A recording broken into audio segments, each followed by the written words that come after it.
Bhagavad Gita verse 1 Dhritarashtra ఉవాచ ధర్మక్షేత్రే కురుక్షేత్రే సామవేతాయుత్సవ మమాకా పాండవశ్చైవ కిం కుర్వత సంజయ. దీని అర్థం ఇది భగవద్గీత వర్స్ 1లో ధృతరాష్ట్రుడు సంజయుడితో పలికిన మాటలు.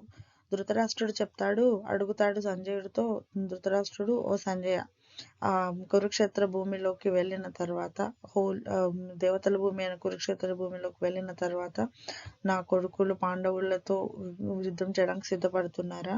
నా కొడుకులు ఆలోచనలు ఏమిటి?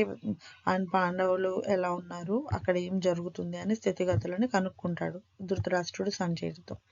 దీని డీపర్ మీనింగ్ ఏంటంటే, దీనిలో ఉన్న అంతరార్థం ఏంటంటే, ధృతరాష్ట్రుడికి తను పాండవులకు చేసిన అన్యాయం ఏంటో తెలుసు. ఆయన కురుక్షేత్ర భూమి గొప్పదనం, దాని విశిష్టత తెలుసు. ఎందుకంటే కురుక్షేత్ర భూమిని ల్యాండ్ ఆఫ్ గాడ్స్ అంటారు. అక్కడ జరిగేది మొత్తం ధర్మమే. అది దేవతలు అనుగ్రహించిన భూమి. అక్కడ జరిగేది ధర్మం మాత్రమే అని బాగా తెలుసు.